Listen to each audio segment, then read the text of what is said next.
Good morning friends, welcome back. हमने पिछले video में बात की थी रेस्पिरेशन से रिलेटेड वाइटल साइंस की। पहला वाइटल साइन हमने आपको टेम्परेचर बताया था, दूसरा वाइटल साइन हमने आपको पल्स बताया था। आज हम बात करेंगे वाइटल साइन तीसरा, रेस्पिरेशन मतलब श्वसन की। रेस्पिरेशन पढ़ने से पहले कुछ टर्म्स होते हैं जिनको हमें पढ़ना जरूरी होता है। पहला टर्म है रेस्पिरेशन रेट, दूसरा है वेंटिलेशन, तीसरा hypo and hyper that ventilation. Ventilation का मतलब होता है किसी भी जगह में, किसी भी बंद जगह में हवा का अंदर आना और बाहर जाना, इसको हम बोलते हैं ventilation. Ventilation is also another word which refers the movement of air in and out in the lung. इस केस में हम लंग की बात करेंगे क्योंकि हमारा लंग्स भी क्लोज कैपेसिटी में पैक रहता है। Second, hyper ventilation is a deep rapid respiration, और हाइपो वेंटिलेशन जब वेरी शैलो रेस्पिरेशन होता है। अब थोड़ी सी चीज यहाँ ये समझने की जरूरत है कि हम यहाँ पर रेस्पिरेशन की बात तो कर रहे हैं, but the ventilation that actually is a breathing is not a respiration। हमारी बॉडी में दो तरह का रेस्पिरेशन होता है। पहला हमारी बॉडी में रेस्पिरेशन होता है एक्सटर्नल रेस्पिरेशन जिसको हम ब्रीदिंग बोलते हैं। दूसरा हमारी बॉडी में रेस्पिरेशन होता है इंटरनल रेस्पिरेशन या सेलुलर रेस्पिरेशन, जो एक्चुअल रेस्पिरेशन होता है जहां पे ऑक्सीजन बर्न होती है और एनर्जी रिलीज होती है। जो एक्सटर्नल वेंटिलेशन होता है या outer ventilation, sorry external respiration होता है या आउटर रेस्पिरेशन होता है, उसमें एयर का गैसेस का एक्सचेंज होता है। हम ऑक्सीजन लेते हैं, कार्बन डाइऑक्साइड हम बाहर छोड़ते हैं। दो तरह की ब्रीदिंग होती है। देखिए आगे वो चीज, अब यहां से हम रेस्पिरेशन का वर्ड टर्म यूज करना बंद कर देंगे, हम टर्म यूज करना स्टार्ट करते हैं ब्रीदिंग। पहली, कोस्टल या thoracic breathing, observe by the movement of chest upward and downward, commonly used for adults. जो थोरैसिक ब्रीदिंग हमारी होती है थोरैसिक केज को लेके, उसमें हमारा चेस्ट बाहर की तरफ निकलता है और चेस्ट अंदर की तरफ चला जाता है। दूसरी हमारी होती है डायफ्रैग्मेटिक ब्रीदिंग या अब्डोमिनल ब्रीदिंग। इसमें हमारा पेट बाहर की तरफ निकलता है सांस लेते टाइम और पेट अंदर की तरफ चला जाता है। दोनों ब्रीदिंग का क्लासिकल एग्जांपल आप हर कोई अपने अपने घर में देख सकता है कि जब कोई नॉर्मल स्माइल पोजीशन में लेटा हुआ है, एट दैट कंडीशन जब आप ऑब्जर्व करेंगे तो सामान्य तौर पे generally, is not in every case, generally जो फीमेल्स होती हैं उनका चेस्ट अप एंड डाउन होता है, उनकी थोरैसिक ब्रीदिंग होती है।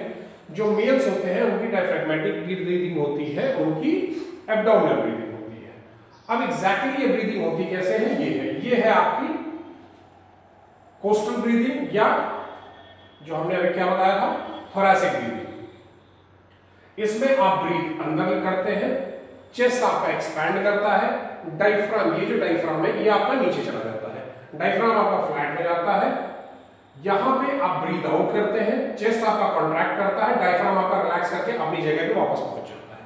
तो इसमें हमारी जो रिब केज है, जो थोरैसिक रीजन है, वो फूलता और पिचकता है, इसलिए इस ब्रीदिंग को हम कहते हैं थोरैसिक ब्रीदिंग। ये हमारी एब्डोमिनल ब्रीदिंग है। इनहेल हमने किया, इनहेल करने के बाद हमारा लंग्स नीचे गया, डायफ्राम नीचे गया। डायफ्राम नीचे जाने से हमारी थोरैसिक कैविटी तो ऊपर नीचे कम होती है, बट जो हमारी बेली है, हमारा पेट है, वो बाहर की तरफ निकलता है। उसके बाद जब बेली अंदर की तरफ जाती है, हम गैसेस को एक्सहेल कर देते हैं। ये दोनों का पिक्चोरियल रिप्रेजेंटेशन था। अब इसके बाद आइए कि वो कौन कौन से फैक्टर्स, जैसे हमने पल्स में देखा था, जैसे हमने टेम्परेचर में देखा था, कि वो कौन कौन से फैक्टर्स जो इफेक्ट करते हैं ब्रीदिंग को। पहला, age, normal growth from infancy to adulthood result in a large lung capacity. As lung capacity increases, lower respiratory rate are sufficient to exchange.